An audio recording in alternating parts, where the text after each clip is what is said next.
Hey Ross, how are you? Hey, Good to see you.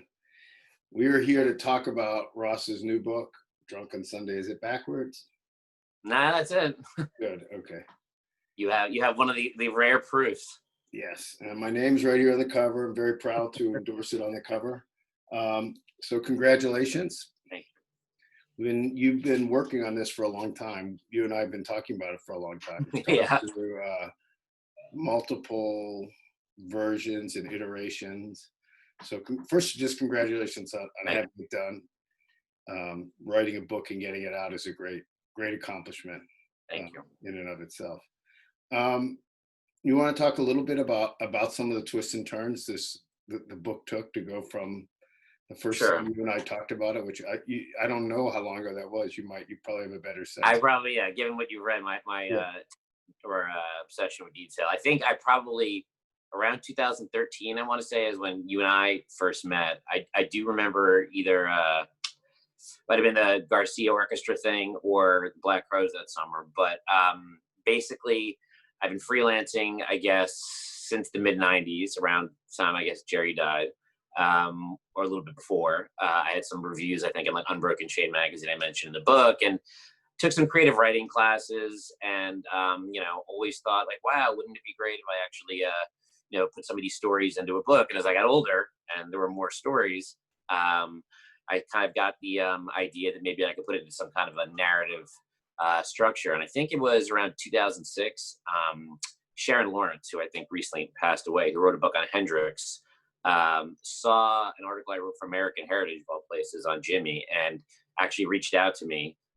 We talked for a while, and she told me some, crazy stories that obviously I was more than interested in hearing, and kind of, said to me, "Well, yeah, you love music," and I was writing an article for in the Note, and she kind of pushed me to write something beyond that. So I started to get the idea that maybe I could maybe tell some of these stories, and I think simultaneously there's been kind of this rise and kind of an Apatowian, audience of people that, as you can see, kind of fight growing up, but also at the same time ultimately recognize what it takes to be a grown up.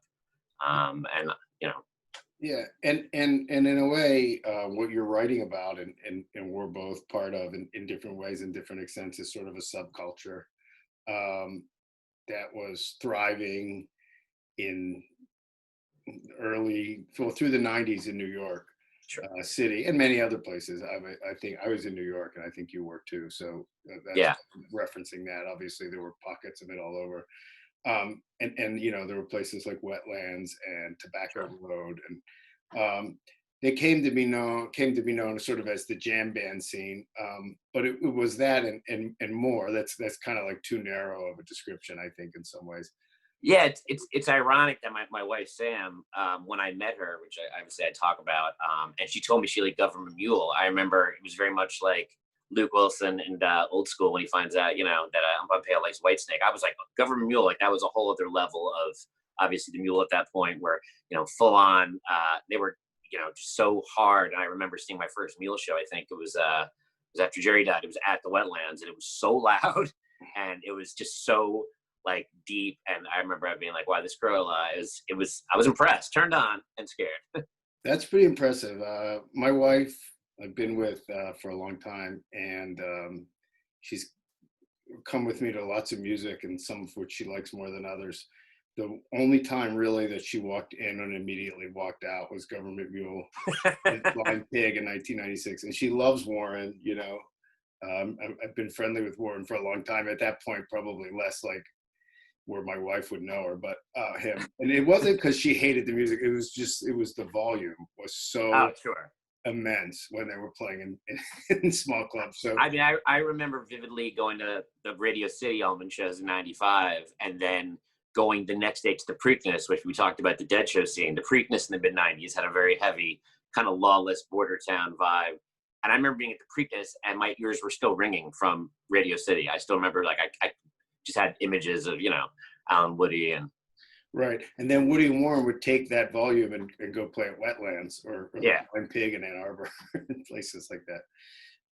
So the book is a novel, and so the character who's who's the character, obviously based on you, Based on. narrator of the book, is Rob Gross. And Rob talks about early in the book his obsessive behavior and how once he got into the Dead in particular. Oh, I lost you on video. Are you there? Oh, wait a second here. I think let me decline. It's one of my. I think it's one of my relatives. 1 second here. Yeah, you go. Sorry. That's okay. All right, I'll start the question again. Yeah. No, so Rob, your character, Rob Gross, talks early in the book about his obsessive behavior, and once he gets into the Dead, channels that into that. So, I have two-part question here. Do you have obsessive? Do you consider yourself obsessive? Is it easiest question in the world to answer? And how much do you? Okay, so let me back up. So I'm not too obsessive. So right. For instance, I don't know how many Allman Brothers shows I've been to. Right. I obviously, I do have some obsessive, you look at my walls and these photos, right. There's a million other photos behind them. I could rotate them. I do sometimes. Right. I do grab all this stuff, but the part of my brain that doesn't work in that way, that is such a big part of this scene, is like really counting. Like I'm usually oblivious. I've been at shows where like I hear something for the first time ever in decades, and I don't even know, right. until somebody Absolutely. tells me. And my mind has never worked in that way. Where like at the end of, like people would turn to me and be like, "That's the best you don't love me since since it's such a 77," and I'm like, okay, well 70 wouldn't have been 77. Right, but that will be a Dead time. I got the 77, the Dead thing popped in my head. Yeah, but right. But my brain doesn't work that way. It just doesn't. Right. And for the most part, it's healthy. Sometimes that's a disadvantage in this world because I don't have that stuff doesn't immediately come to me. But that element is so. It definitely exists in Allman Brothers world and Springsteen and stuff, but it really is dominant in the Deadhead world, and it lends itself so well to recording and tape trading. And so how much do you think, like if you hadn't latched onto the Dead, like did you have an obsessive gene just waiting to find the right thing? I think 100% I'm obsessive, and 100% I probably would have become obsessed with something. Obviously, I mentioned in the book that Darryl Stingley getting injured in 1976 caused me to become a football fan and not a player. But as you're pointing out, I mean, I ended up falling in with the most ripe for obsession band in history. I mean, I remember David Gantz years ago. It might even be in. He wrote a thing about how like box scores and and Grateful Dead and again with the Allmans, they're obviously Allman bass and Mule bass and Warren bass. But I remember I wrote for Dead bass, and I think I would have hooked up with something. I'm glad that it was this, but as you talk about in the book, and we were talking about, especially today is the anniversary of the last Dead show, Soldier Field. My need or my tendency to just see things to the end, of course, caused me to see, you talked about the heat. I saw Vegas 94, it was 110 degrees. Jerry obviously was not doing well. So I definitely am obsessive, as you can see with the Kojak and Anchorman, and I think there's a Watkins blend over there. I definitely would have found something, but in some ways it was a match made in heaven with the Dead, and probably in some ways not. It took me a long time to kind of realize that they weren't so much obsessions, that maybe I was kind of hiding from real life. Right. Well, and that's the fine line, right, of feet, finding that balance, which is ultimately what your book is about, I guess. Fine line between stupid and clever, to quote Spinal Tap. And maybe there's been other books that cover this subculture from this very personal point of view, but I'm not really familiar with one. I mean, to me, it's unique and it speaks to that. And I'm going to tell all my friends who went through this similar transitions in various ways, some of whom came into adulthood easily and quickly, and some of whom, as we approach our mid 50s, are still struggling to, or have had a hard time, and the whole range in between. But for those who survived and made it through, now it seems more obvious that you can balance and still love the music and have a life. But there was a long stretch we couldn't do that. And I always thought it was really kind of like a funny thing to me that Trey Anastasio's father was like an executive at ETS, Educational Testing, did the SAT. That's right. Uh, I don't know exactly how that connects, but And somehow he's from Jersey, also loves Springsteen, and even though he does all that Wilson stuff for the Seahawks, is apparently a huge Jets fan still. Trey is. That's right. Yeah, Yeah. apparently. So yeah, so the Chargers thing is another interesting aspect of the story, and so as you know, we've discussed before. I'm a Steelers fan, but I grew up in Pittsburgh, so my Steeler fandom is Right. more natural, you could say. But for me, and Pittsburgh is particular this way. I think New Orleans is similar with the Saints. There's not too many places where in Buffalo, I think actually with the Bills, where the identity of the city, of the place, is so wrapped up in the team, Right. you almost can't separate it. So, and I mean Kansas City. Obviously, I should clarify. There's plenty of places like that, but You can skip the Chiefs. I'm fine with that. Yeah. There's still the minority, is what I'm saying. We're so like it would have been like a strange and bizarre thing to choose to be anything but a Steelers fan. Like it would have been a radical move. So you write in the book. I mean, I do know how you became a Chargers fan, and it was basically just loving Dan Fouts and and they were a very appealing team.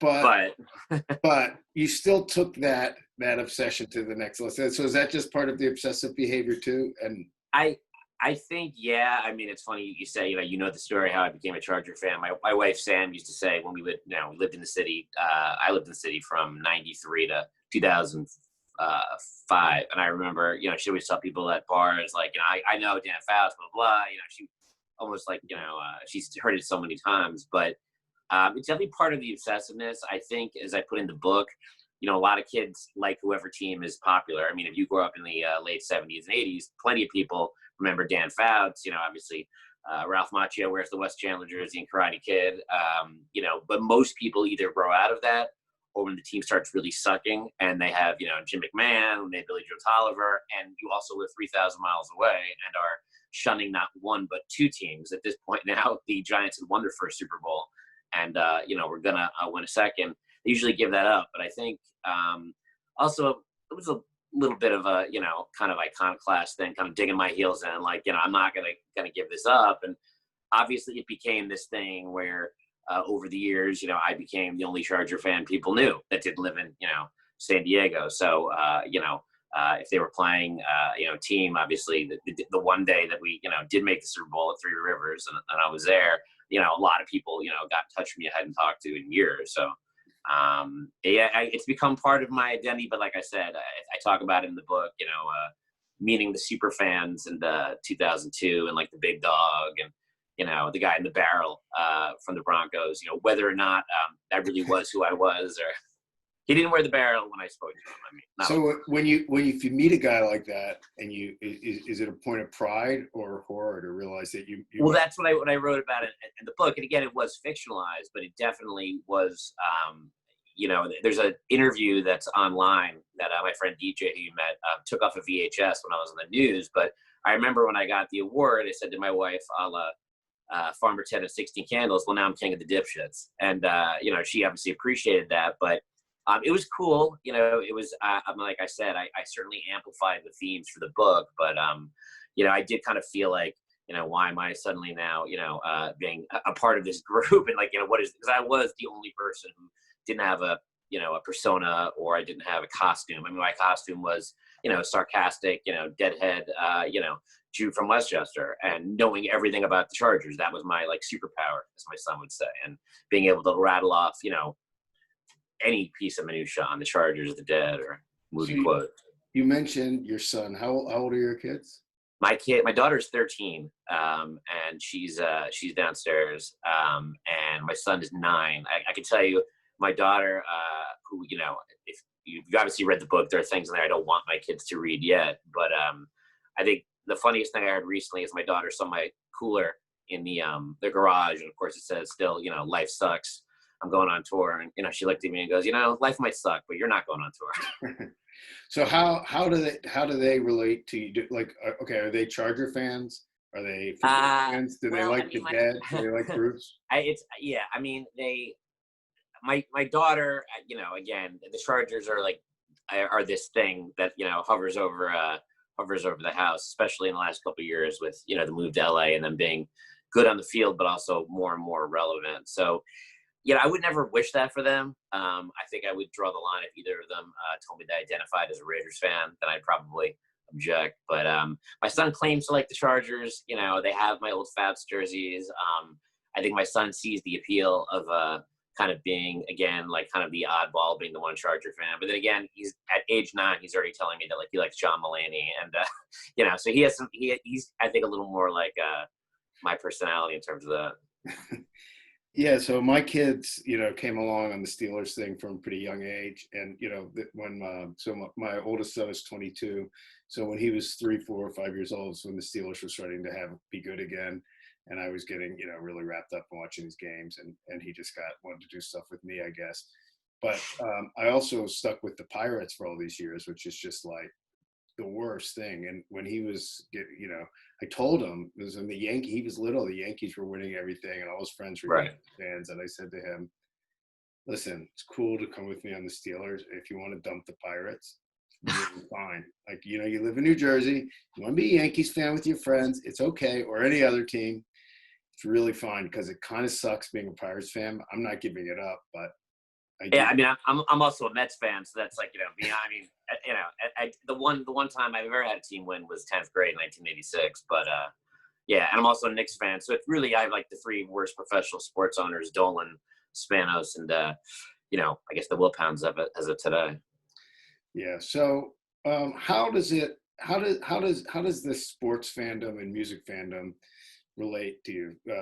Because it's a funny thing. So for years, I was a senior writer for Guitar World and also for Slam Basketball Magazine, and that kind of flipped people out. Like people thought Right. it was the weirdest thing, and professionally, I guess it was pretty weird to be like doing music stuff, and to be writing about the Allman Brothers on Monday and going to a basketball game and interviewing an NBA player on Tuesday. But to me, in my life, and my friends and my brothers and people I deal with, being a big sports fanatic and music fanatic go hand in hand. Like, there's nothing odd about it at all. I just got lucky to thread that needle professionally. But I mean, do you agree with that? Do you find it to be? I do agree with that. I don't know, like I said, if that's just part of being, I guess, Jewish, is being so passionate about so many things. But it's funny because you mentioned Slam. I actually wrote an article for Blitz. If you remember when they had Hardball and Blitz. Oh yeah, I wrote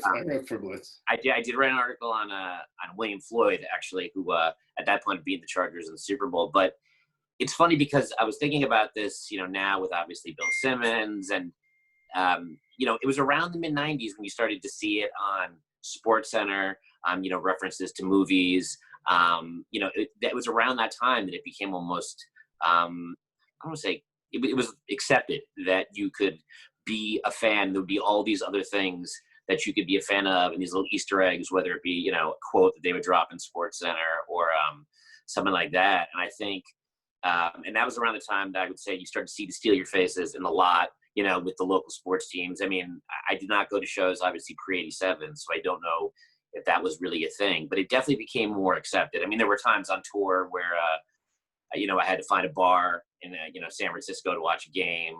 There were shows that I didn't go to because the Chargers had a game,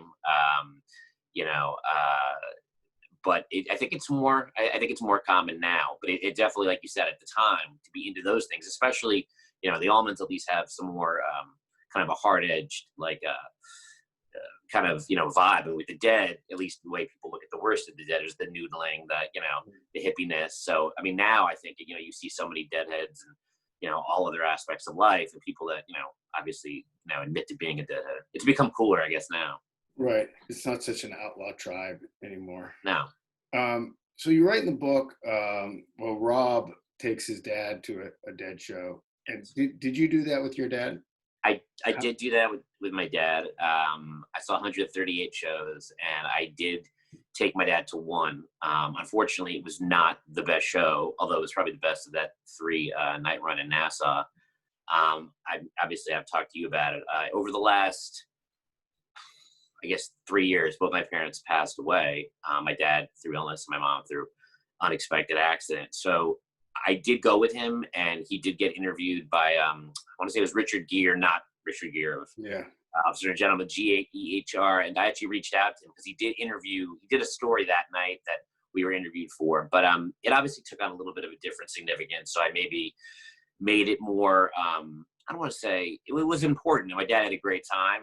It ended up being, for 92, as good as you could do. But it was kind of a, little thing I wrote for him.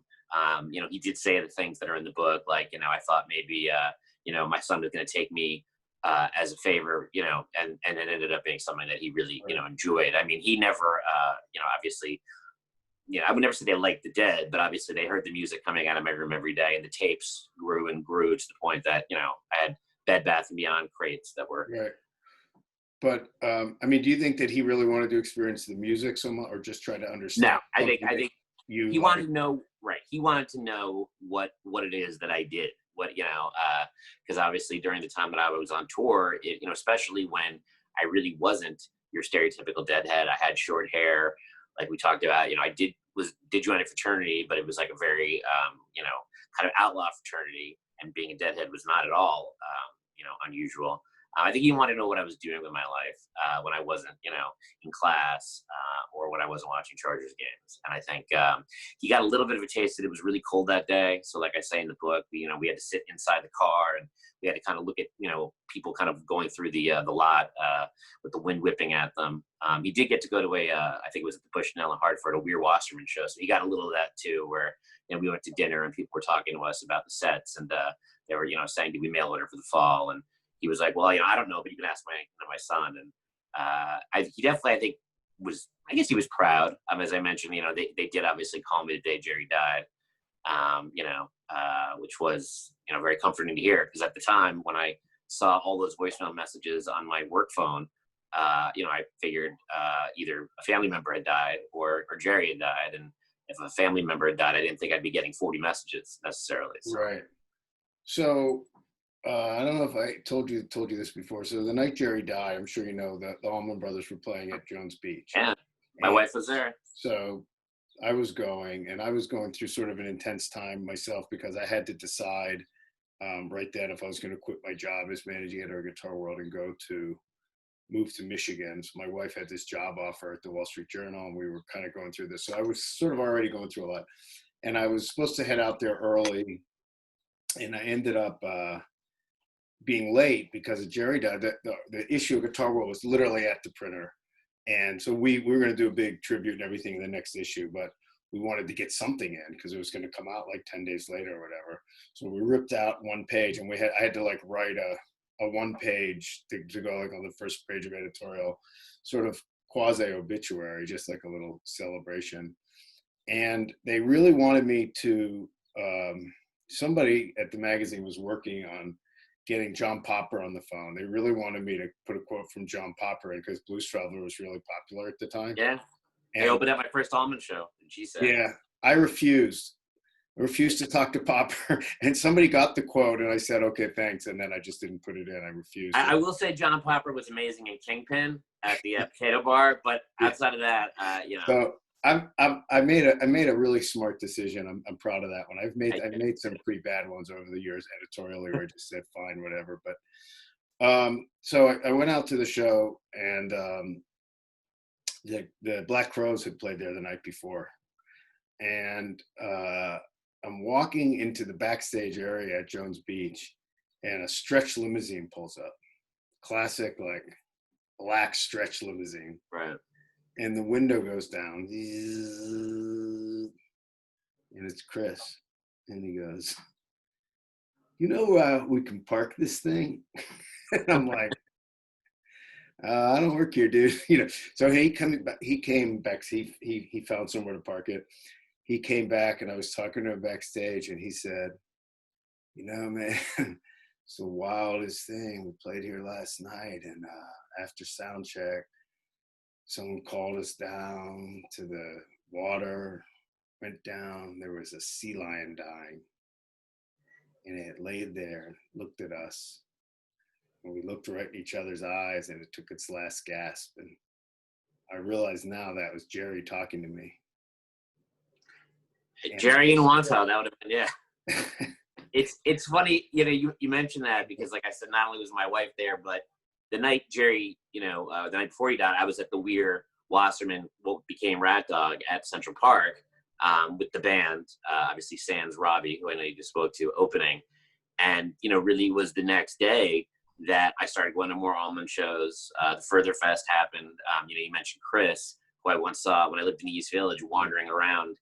This was during, I think, the By Your Side era. So he really did have like the two girls and the pimp hat. It was like 3 a.m, but it was really around that time that I started going to those other shows. And obviously, Warren somehow, because he just can't say no or needs a million jobs, somehow got recruited into this role where the Allmans, Mule, and Dead kind of all intersected for a little while. Yeah, that was, and Warren was that interesting linkage between so many worlds. Yeah, but I remember at the time, when Jerry died, obviously I was really sad. But I also did have a little bit of a feeling of it having been inevitable. 100%. I mean, now, yeah. But now it's a common. Sorry, I don't want to cut you off. It's a common, the Long Strange Trip documentary, and we talked a little bit about shows in the mid, 90s. I went to Deer Creek. That was my last show. Obviously, it's in the book, and that anniversary, of course, just came up. And I think it's a common kind of narrative that the scene got ugly, and that kind of led to Jerry dying because, of course, he wouldn't take time off. But as anybody who I didn't know Jerry, but anybody who followed the band, I mean, he loved, like Warren, he loved to play. And I don't know if the Dead had ever taken a hiatus if he wouldn't just gone out with Parrish and did a million Jerry band shows. Right.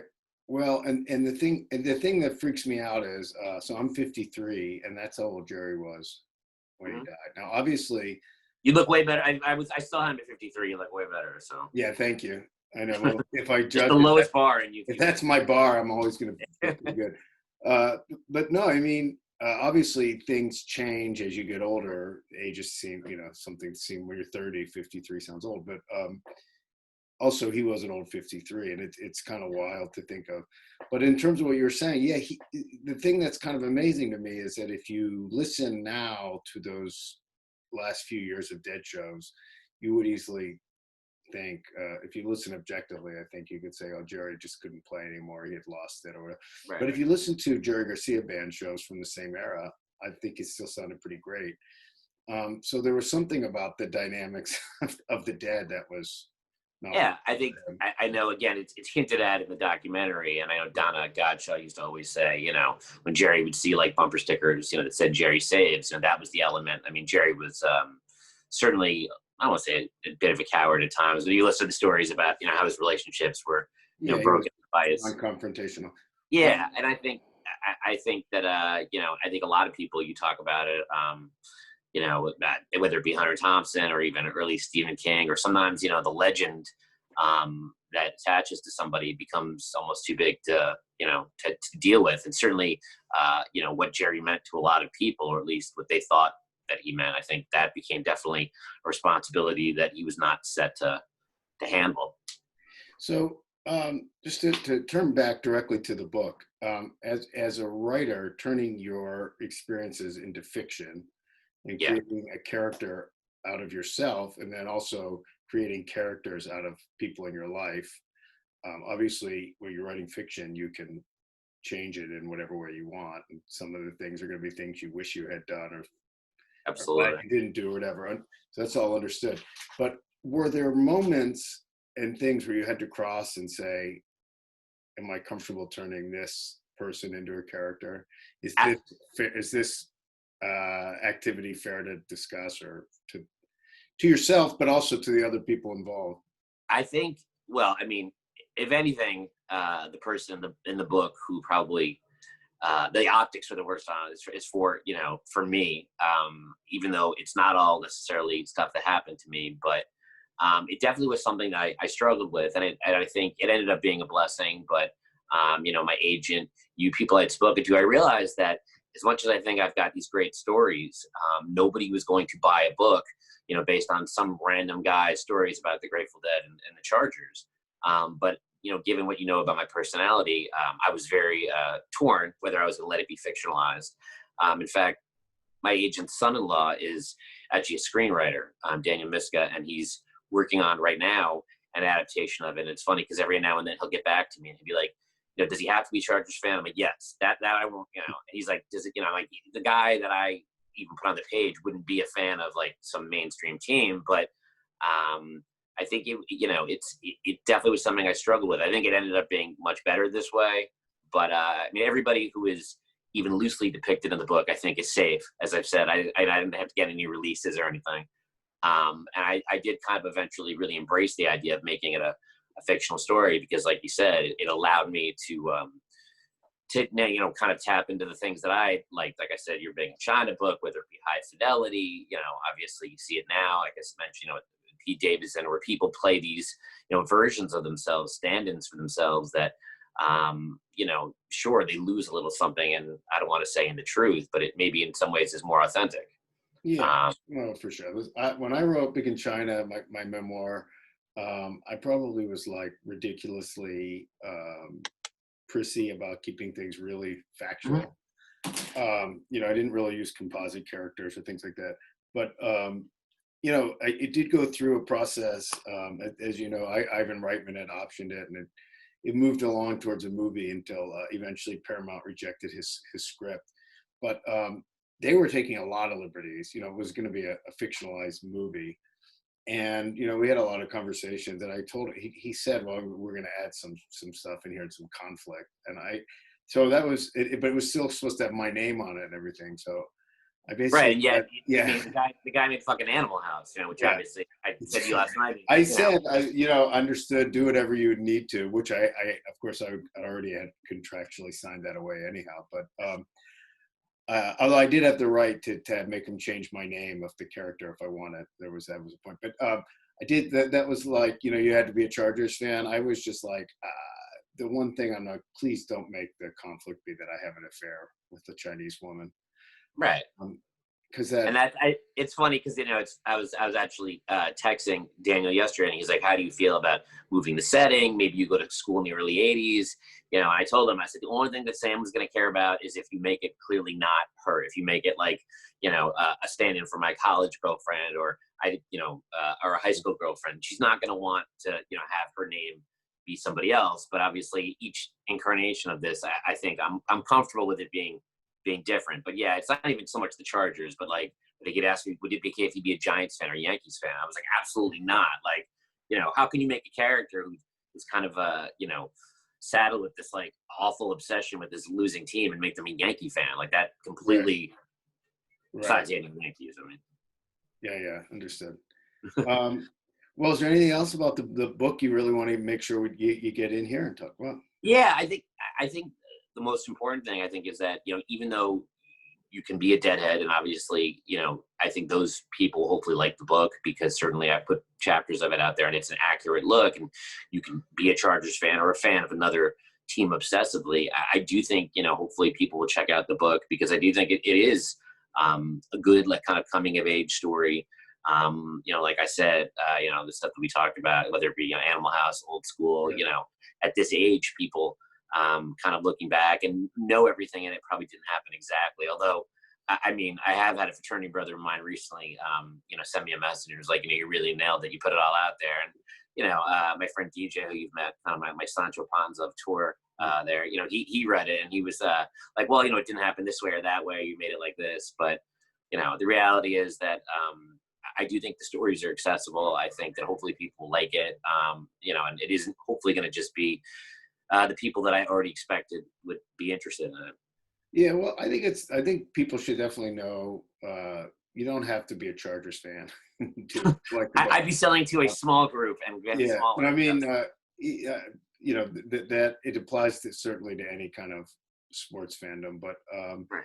But as you just sort of alluded to, it does take a special kind of nut to be in New York right. and latch on to. How much do you put into something you can't control, whether it be what song they play, or yes, I'm absolutely somebody that would be able to say, oh, that's the best version since so and so, or whether your team wins or loses. That's a lot to put on something else. Right. Well, yeah, and it's you know, so you were up there in Rochester, and you obviously have some knowledge and kinship to Bills fans. Sure. And you know, they're an impressive lot too, in my It's estimation. You know, there used to be a sports bar near here, and I would go there sometimes to watch Steeler games, and there was a crew of Bills guys who were there every week, and team having a 3-13 year, whatever, they're always there every game, every week. it, Yeah, a I was couple gonna of say years ago, we had a game, last game of the year, where the Steelers had to win and the Bills had to beat the Jets for the Steelers to make the playoffs, and that was really fun because it was one week where we all joined forces and we were on the same team. So it's funny because yeah, not only was I in Buffalo area, I was in Rochester, but I was in there from '89, you know, to '93. So they literally, that was the 4 years they made the Super Bowl. But yeah, I definitely spent a lot of time, like, you know, the distillery at Rochester. Obviously, I dated a girl from Buffalo, and you know, at the time, it wasn't known as Bill's Mafia. It was just, you know, if you go into a Dead Show Bridge Stadium, you could see a lot of the same behavior. I mean, you know, now it's a little bit more notable to throw a dildo at Tom Brady, I guess. But you know, again, that's probably for everybody. But the publisher, No Frills, actually is in Buffalo. So it's funny that I ended up hooking up with them because Rich Blake, who writes, he wrote for Trader Monthly at one time, but who wrote a book about the '80 Bills, talk about I mean, they lost to the Chargers in the playoffs.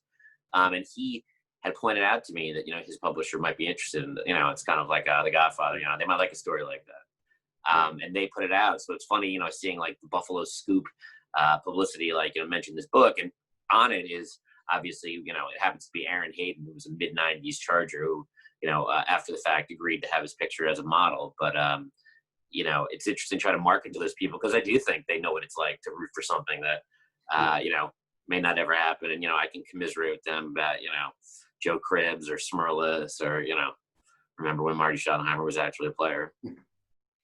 So everyone, Drunk on Sunday is the book. Ross Warner's the author. I recommend it. I recommend it right there. It's legit. I really recommend it. I think you'll enjoy it. So, Ross, good luck with it. Thanks. Thank you, Alan. Look forward to talking to you. Absolutely. Hopefully we'll see you at a show somewhere.